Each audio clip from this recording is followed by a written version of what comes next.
Good day, Crime Talk aficionados. This is Scott Reisch with Crime Talk, and today on the docket, first, the worst mother in America. Second, you marry your stepdad and everybody hates you. Third, no verdict in the Weinstein trial. Jury deliberations continue. Fourth, the Roger Stone sentencing. And fifth, our dumb criminal contestant of the day. Let's talk about it.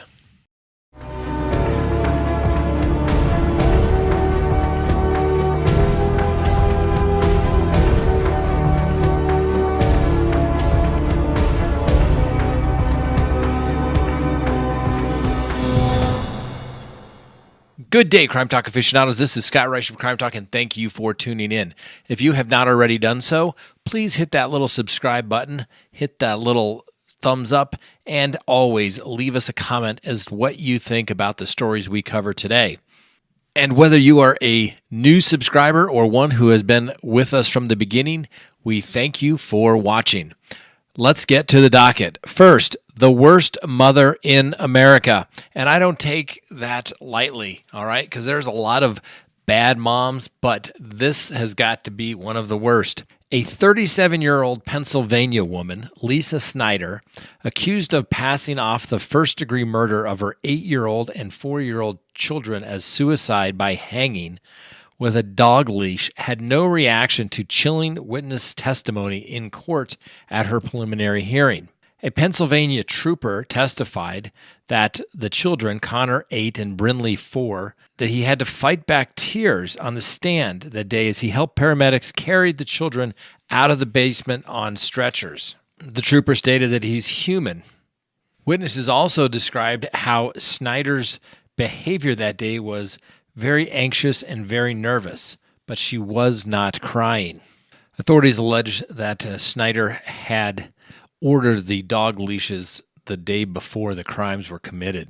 Her charges include first-degree murder, third-degree murder, tampering with evidence, and endangering the welfare of children. Snyder has also been charged with animal cruelty for allegedly having sexual intercourse with the family dog.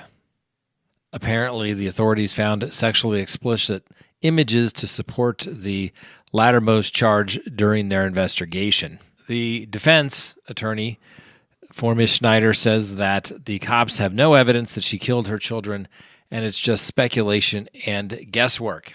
Worst mother in America, and you cannot make this stuff up. Moving on to the docket, another weird case of you marry your stepdad and everybody hates you. Well, let's talk about the case of Danielle Redlich.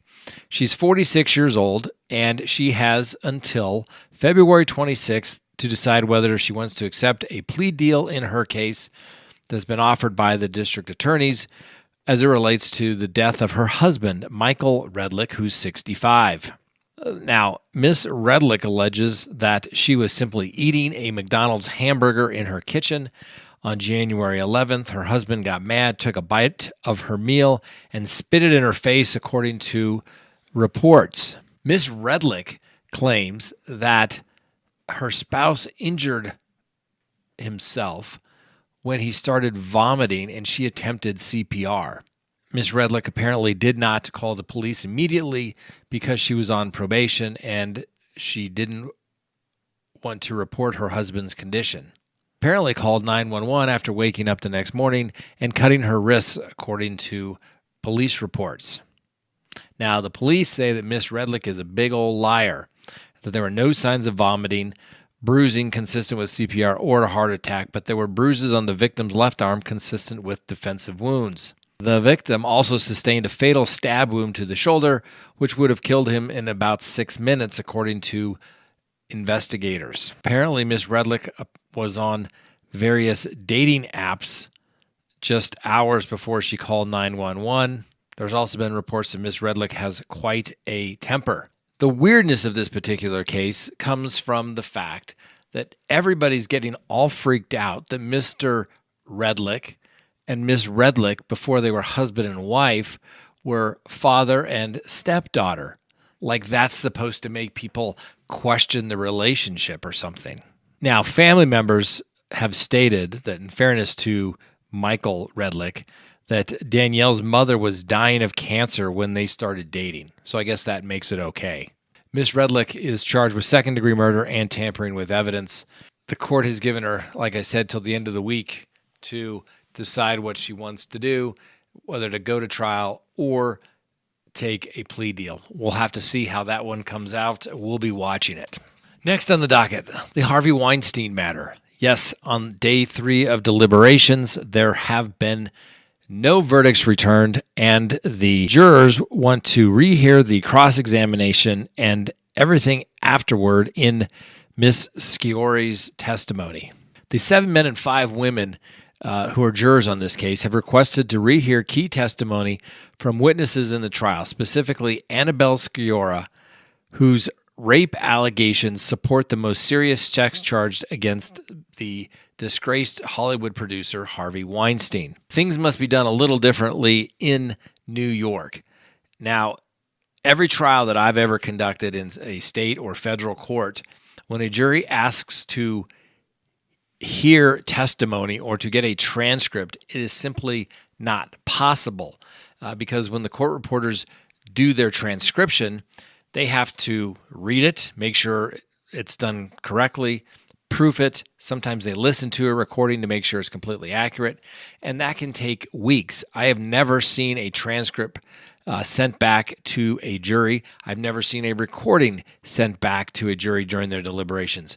Normally, a court will simply say, you have heard the testimony in this case, and that you must rely upon your notes or your collective memory in this particular case. You don't get to basically redo it and re-listen to everything.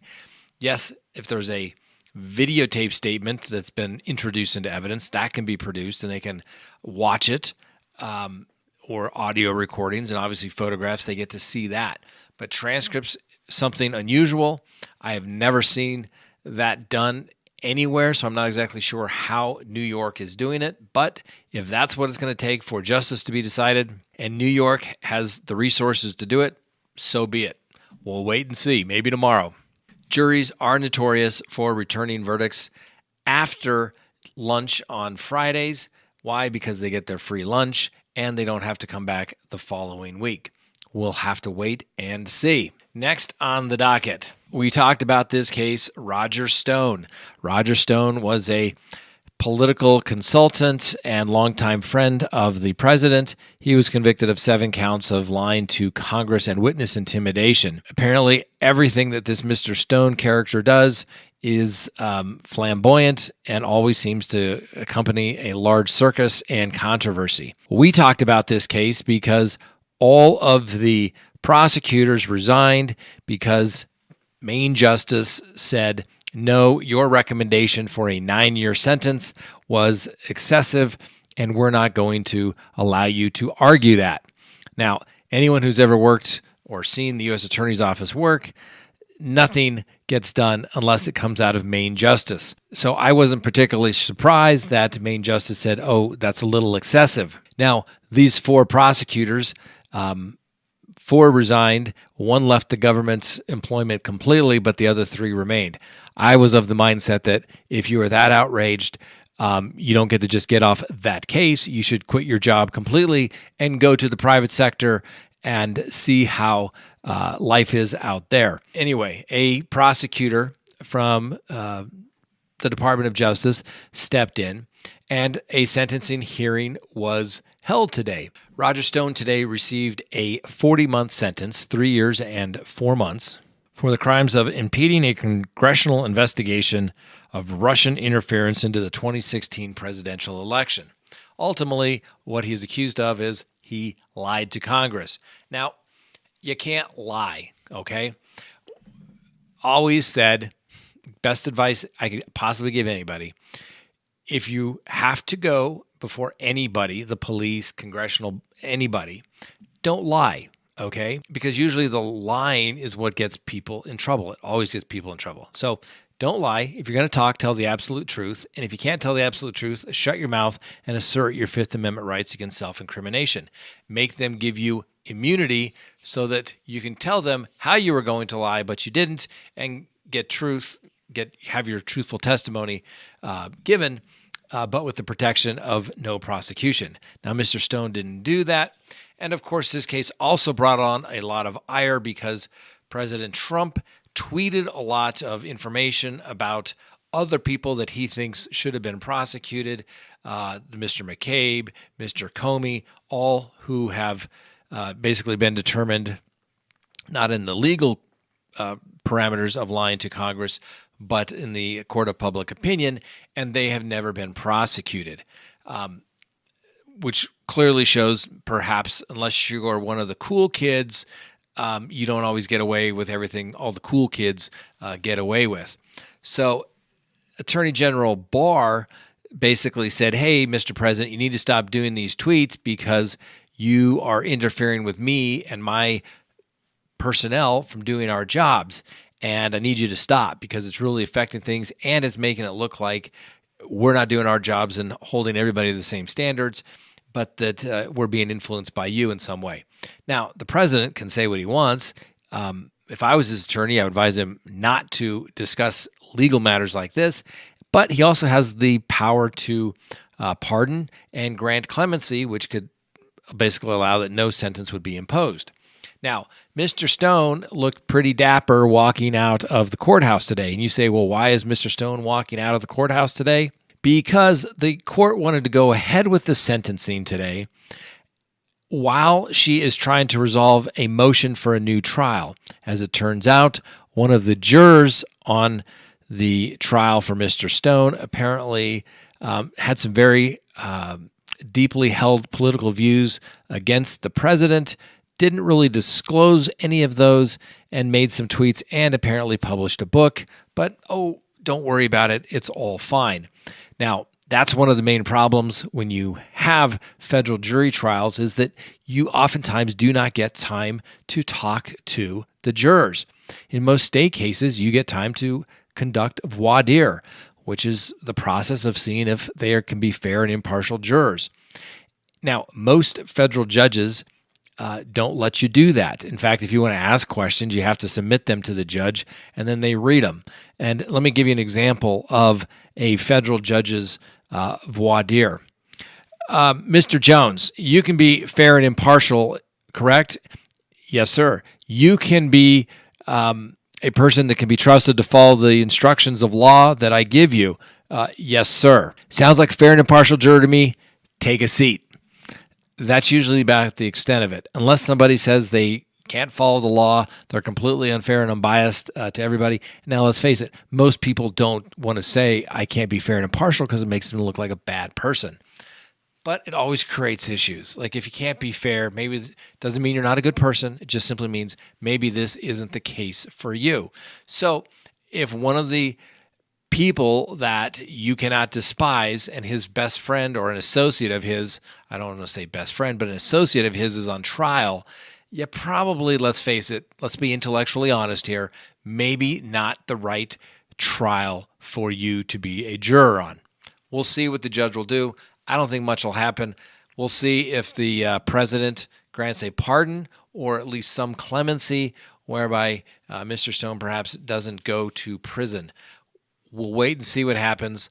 I'm sure it will be complete chaos regardless of what happens because we have people that create chaos in everything that they do. We'll wait and see. Next on the docket, our dumb criminal contestant of the day. And our dumb criminal contestant of the day comes from Michigan, a young man, 26-year-old, David Marcel Lewis Johnson. He exercised some poor judgment, and it seems like perhaps, once again, I'm starting to notice a trend here. I'm not sure if you all are starting to see it, but a lot of poor decisions are being made when people are drunk and under the influence of drugs. Mr. David Marcel Lewis Johnson apparently thought it would be a good idea to urinate on a marked police vehicle. Apparently, Mr. Marcel Lewis Johnson saw the vehicle, simply walked up, began to relieve himself, and was actually arrested by the police while he was in the process of relieving himself. Now, he was in a kind of bar district, and he was outside, and he probably had to go pee. But if you're so drunk and you can't identify the police car, maybe that's kind of like, I'm sorry. But if you wanted to take a pee on the police car, well, guess what? That just makes you dumb because you're going to get caught. Everybody knows police don't like it when you mess with their cars. And peeing on them is not a good thing to do. You're going to be arrested. Let me know. What do you think? Do you think that Miss Schneider in Pennsylvania is the worst mother in America? Do you think that it's a little weird that perhaps you marry your stepdad? And what do you think on the Roger Stone matter? Do you think the president should pardon him, or do you think he should go serve his 40 months and just disappear? Let us know. Thanks for watching. We'll see you next time on Crime Talk.